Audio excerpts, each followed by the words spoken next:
Assalamualaikum warahmatullahi wabarakatuh. Selamat berjumpa kembali siswa kelas 12 baik MIPA maupun IPS untuk mata pelajaran sejarah Indonesia. Dalam kesempatan ini kita masih melanjutkan materi pembelajaran tentang upaya untuk menghadapi ancaman disintegrasi bangsa. Dalam hal ini di kurun waktu tahun 1948 sampai 1965. Nah, dalam kesempatan ini kita akan mencoba membahas tentang konflik dan pergolakan Indonesia yang berkaitan dengan kepentingan. Nah, kompetensi dasar yaitu Anda diharapkan bisa menganalisis upaya bangsa Indonesia dalam menghadapi ancaman disintegrasi bangsa antara lain lewat PKI, Madiun, Parleban, DITI, APRA, Andiasis, RMS, PRRI, Pramesta, G13 PKI. Untuk KD 4.1 silahkan Anda bisa membaca sendiri. Nah, tujuan pembelajaran nanti ada 3, yaitu menganalisis munculnya pemberontakan APRA di Bandung tahun 1950. Dan yang kedua yaitu mengidentifikasi perkembangan pemberontakan Andiasis di Sulawesi Selatan, serta yang ketiga menganalisis latar belakang dan tujuan munculnya gerakan Republik Maluku Selatan. Nah, di sini kita lihat nanti dari materi kita di bab 1 ini ada 2 hal, yaitu tentang pergolakan dalam negeri, kurunnya 48 sampai 65, yang kita cetak tebal yang kemarin sudah kita bahas. Nah, hari nanti kita bahas yang nomor 2. Kemudian yang kedua yaitu tentang konflik menuju proses integrasi yang muncul nanti ada keinginan untuk menuju pada negara kesatuan RI dan keteladanan tokoh persatuan. Sekarang kita lihat untuk materi hari ini yaitu ada pergolakan akibat kepentingan. Di sini yang pertama ada pemberontakan APRA, Angkatan Perang Ratu Adil.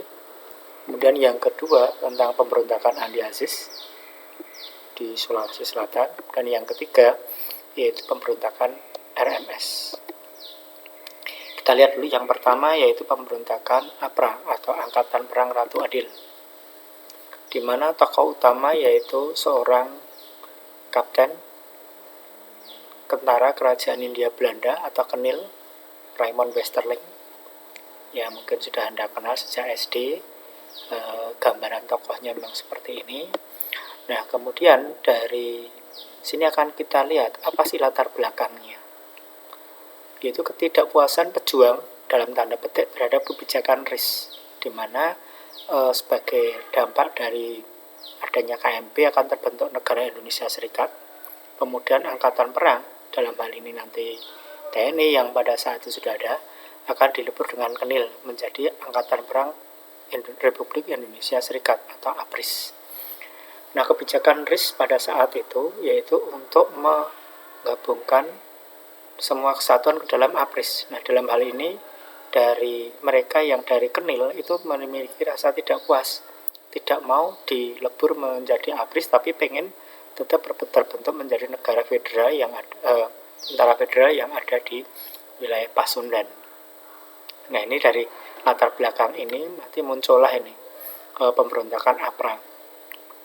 Mereka mengajukan tuntutan kepada pemerintah pusat, tapi sebelum diberikan tanggapan, ternyata dari APRA di bawah Westerling ini melakukan semacam pemberontakan di kota Bandung, sehingga nanti membunuh cukup banyak dari pasukan divisi Siliwangi yang ada di Bandung dan menguasai beberapa bagian di kota tersebut.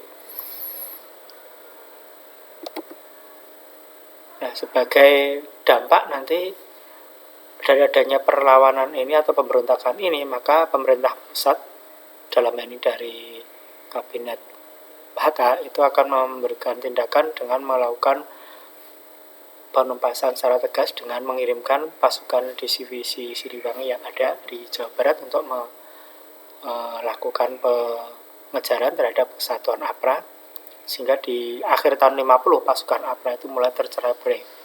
Nah, dalam hal ini kita perlu sampaikan bahwa pasukan APRA yang terlibat itu jumlahnya sekitar 1 batalion, sekitar 850 orang.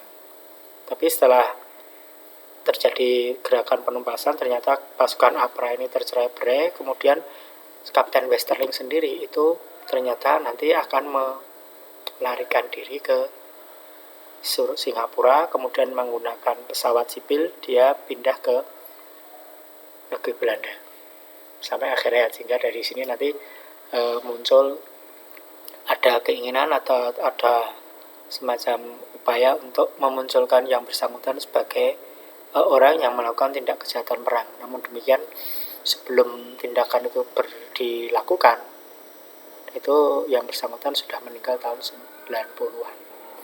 Nah, akhir dari pemberontakan APRA, nanti pasukan APRA pada intinya kembali bergabung ke dalam APRIS sehingga permasalahannya selesai. Kenapa? Karena pemberontakan APRA ini muncul di awal tahun 50 sekaligus punya target itu untuk membunuh Menteri Pertahanan saat itu Sri Sultan Hamengkubuwono yang ke-9 serta Panglima APRIS saat itu yaitu Kolonel TB Simatupang. Nah, sekarang kita melihat ke yang kedua, yaitu ada pemberontakan